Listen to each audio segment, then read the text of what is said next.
Hi everyone, and welcome back to my channel. Before we get into today's video, I do want to say that I now have an Amazon storefront, which I am super proud of. It's very exciting. I don't know. It might just be exciting to me, but now that I have a storefront, I'll be linking it down below and also like in my YouTube channel description. Anything that I mentioned that you can find on Amazon, I will have it linked in my storefront. So that way you can just go there and you can literally see everything that I talk about. I will also be putting kind of some idea lists together, is what they call it, with just some things from my everyday life kind of outside of my GLP-1 health journey. Like, I am a mom of 2 toddlers. We go to Disney a lot. We go on vacations a lot.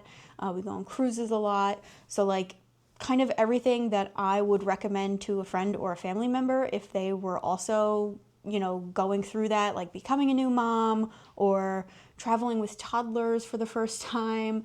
I will be putting some lists up on there as well. Sorry, that only pertains to like a small percentage of you, I'm sure, with the mom, toddler, and vacation type stuff. But everything else related to my health journey will be listed there as well. So anyway, getting into today's video.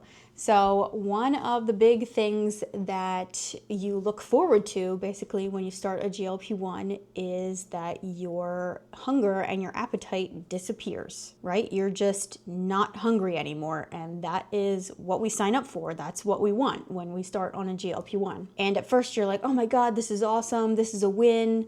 Until you realize that you're barely eating and you're definitely not eating enough protein. And this has come up a lot recently in a lot of the comments that you guys are saying, like, how can I fit in more protein, and I feel like I'm not eating enough, and that type of stuff. So this is why I wanted to make this video in particular, because not eating enough protein can lead to slower weight loss, muscle loss, fatigue, and just feeling weak in general. So in this video, I'm going to break down why eating enough protein matters so much on a GLP-1 and why it's actually hard to get enough protein, and some tips and tricks and ways that I made it easier for myself. So on a GLP-1, protein is not optional, it is essential. It helps you maintain your muscle mass, support your metabolism, feel stronger, and lose fat instead of muscle. And when your appetite drops, like on a GLP-1, getting your protein in becomes even more important because you're just eating less overall. So you have to focus on protein first. If that's all you can get in,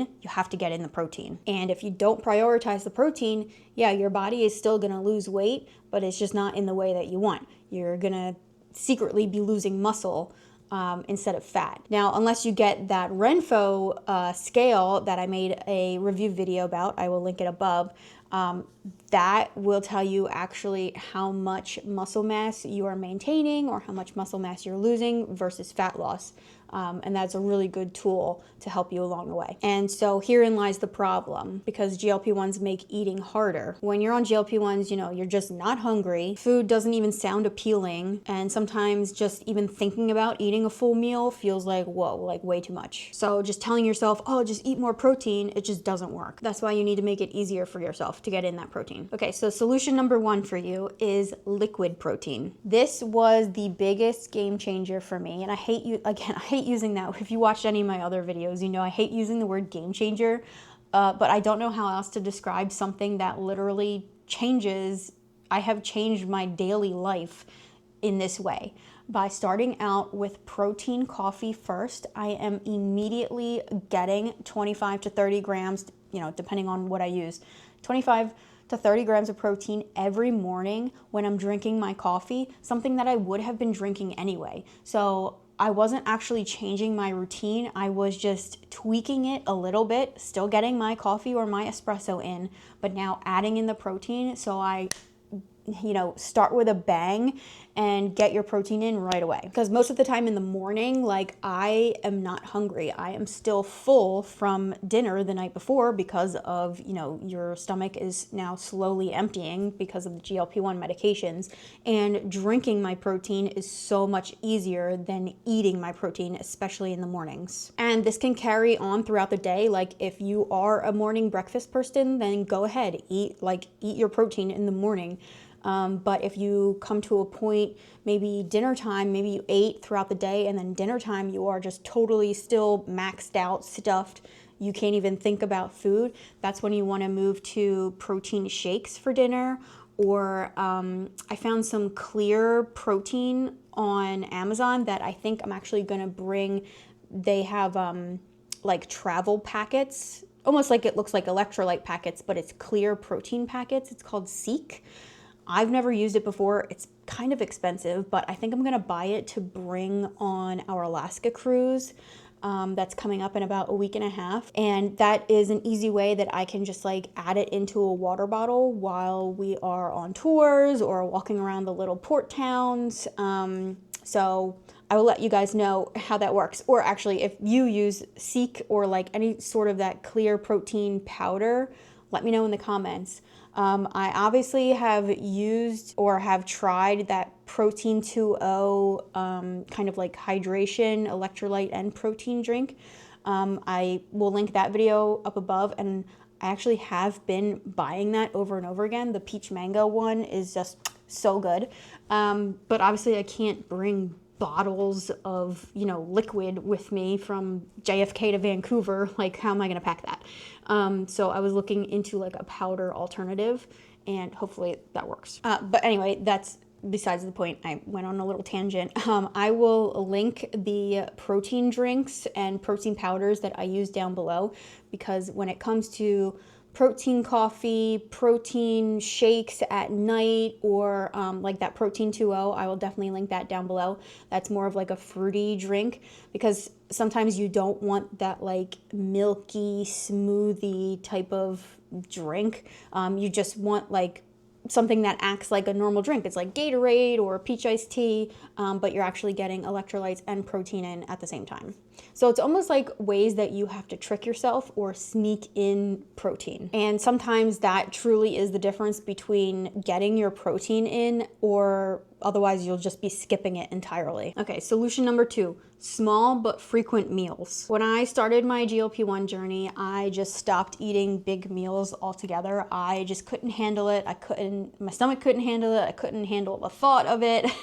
So instead I just focus on small meals or like snacks throughout the day, because sometimes just a few bites of like protein focused snacks a few times a day is way more realistic than bigger meals. And the train of thought here is just more protein consistently throughout the day, and less pressure on myself to kind of think of these like protein rich big meals, which goes into the next solution. Solution number 3 is easy protein snacks.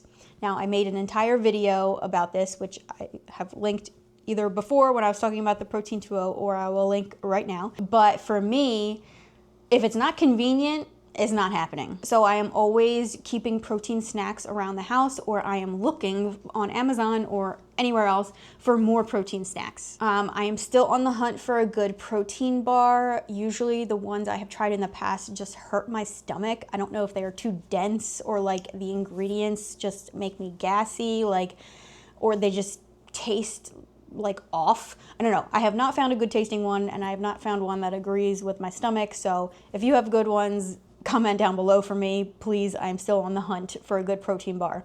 But protein chips we like a lot. Me and my husband like those. We always have like a bag of mixed nuts, which is really good, that I usually put on top of like a protein yogurt. So double up on the protein there. And then just like simple grab and go options. We've had edamame, we've had protein pretzels, and just like easy, quick snacks like that. I will link everything down below that I'm talking about if you haven't watched that other video. Especially ones that I have been repurchasing over and over again the past couple months since I made that video, because I would not be repurchasing them if they didn't at least taste good. Okay, and solution number 4 is now a protein first rule, flat out across the board. Whenever I do feel hungry, protein first. That is the priority. And I don't do it perfectly every time. It's just about staying consistent and doing it intentionally now, with the forethought of, okay, if I'm starting to get hungry, I'm starting to get that feeling, what can I eat or what can I put together first that is protein first? Because if I don't go into it intentionally and I don't prioritize it, I will just miss it completely and I'll fill up on something else, something stupid that I really probably shouldn't be eating in the first place. And one of my biggest mistakes early on was thinking, oh, I'm not hungry, so I just won't eat. That backfires. And you know, to this day, I still make that mistake. I realize I have my protein coffee in the morning and then it's like 2:30, 3 o'clock, and I just haven't eaten anything yet. And sometimes you won't feel it right away, but I can guarantee you, you start to feel, and this is what happens to me, I start to slowly get a headache. I start to feel really tired. My energy starts to stall and I just feel off. Like I feel like groggy. So it's really important on a GLP-1. I know it's so hard when you don't have an appetite, but as soon as you get that small inkling that you might start to get hungry, focus on the protein first, because if you're only gonna eat a small little snack, it needs to be protein focused to get that protein in. So if you're struggling to eat enough protein on a GLP-1, I want you to know you're not alone. We all struggle with this day to day. Like I said, I've been doing this for 2.5 years and every day is a new adventure. Some days I'm good, some days I'm perfect, some days I am not, and I do not hit my protein goal at all, not even nearly close enough that I should be. But just know that you can make these small little tweaks within your life and you don't have to like overhaul your entire life. Just add in something. Take it one day or 1 week at a time. Just make one small little tweak here and there. Add in a protein snack. Add in, you know, a protein shake instead of, you know, your coffee, or instead of do a chocolate shake instead of dessert if you're still getting that chocolatey sweet craving at the end of the night. These small little things will start to add up. So comment down below if you didn't already comment one of the other things that I was asking about, but what is your go-to source of protein right now? I am always looking for new ideas, and I'm sure everyone else watching this video is in the same boat. They're always looking for new protein finds. So comment down below, and we're all in this together. Like I said, I want to create this good, nice, you know, encouraging little community here that we have, and I read every single one of your comments, so definitely comment down below, and we're all in this together. So thank you so much for watching, guys, and I'll see you in the next video.